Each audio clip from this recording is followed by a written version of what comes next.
अध्याय 13 सम्राट अकबर।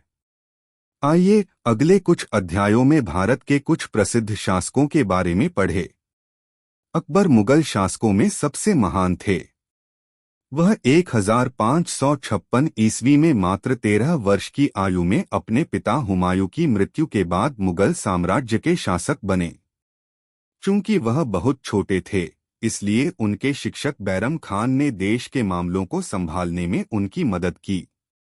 जैसे ही अकबर शासक बने, एक अफगान आदिल शाह ने दिल्ली पर कब्जा कर लिया। गद्दी वापस पाने के लिए अकबर और बैरम खान ने आदिल शाह और उसके सेनापति हेमू के खिलाफ पानीपत की लड़ाई लड़ी। अंततः हेमू को पराजित किया गया। जैसे जैसे अकबर बड़े हुए, उन्होंने बैरम खान पर कम निर्भर रहना शुरू किया और खुद से साम्राज्य का शासन संभाल लिया।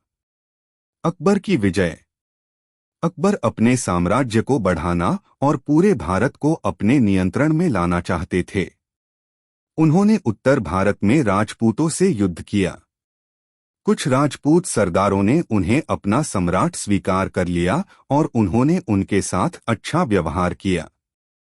अकबर ने उन्हें सेना में पद दिए और अपने दरबार का सदस्य बनाया। उन्होंने कुछ राजपूत राजकुमारियों से विवाह भी किया। अकबर का साम्राज्य। अकबर एक महान विजेता थे। वह उत्तर भारत में एक विशाल साम्राज्य बनाने में सफल रहे। उन्होंने अपने खिलाफ विद्रोह करने वाले सरदारों को अपने नियंत्रण में लिया। उन्होंने मालवा, गोंडवाना, चित्तौड़, रणथंभौर और गुजरात के शासकों को हराया। बाद में गोंडवाना उसके शासक को लौटा दिया गया। उन्होंने बिहार और बंगाल के शासकों को भी हराया। उन्होंने मेवाड़ के शासक से युद्ध किया। अकबर का प्रशासन। अकबर एक कुशल शासक थे। उन्होंने कानून बनाए और लोगों को न्याय दिलाया। उन्होंने एक उत्कृष्ट प्रशासनिक प्रणाली बनाई।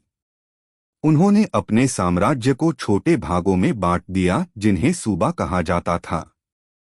हर सूबा का शासन एक गवर्नर के पास था और इसे और छोटे हिस्सों, परगनों में विभाजित किया गया। कई गांव मिलकर एक परगना बनाते थे। एक शासक के रूप में अकबर। अकबर एक दयालु और न्यायप्रिय शासक थे। वह अपने लोगों की भलाई का ध्यान रखते थे। वह अक्सर भेष बदलकर यह देखने जाते थे कि उनके लोग खुश हैं या नहीं। उनके मंत्री बीरबल, जो अपनी बुद्धिमानी के लिए प्रसिद्ध थे, इन यात्राओं में उनके साथ जाते थे। बीरबल अकबर के दरबार के 9 रत्नों में से एक थे। हालांकि अकबर पढ़ या लिख नहीं सकते थे, लेकिन उन्हें विद्वानों को सुनने का बहुत शौक था। उन्हें संगीत से भी गहरा लगाव था। अकबर ने आगरा में कई सुंदर इमारतें बनवाईं और आगरा के पास एक नया राजधानी शहर फतेहपुर सीकरी भी बनवाया।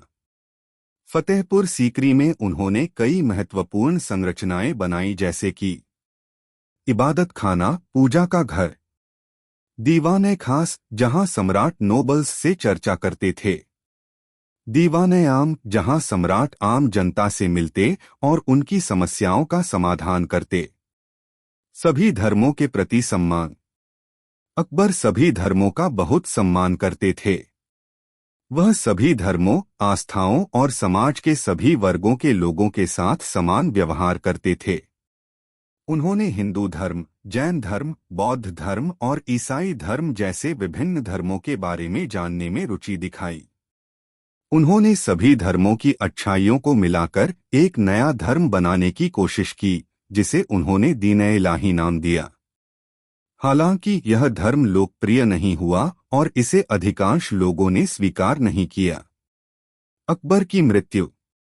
1605 ईस्वी में एक लंबी और सफल शासन के बाद अकबर का निधन हो गया। उनके पुत्र सलीम ने जहांगीर के नाम से शासन संभाला।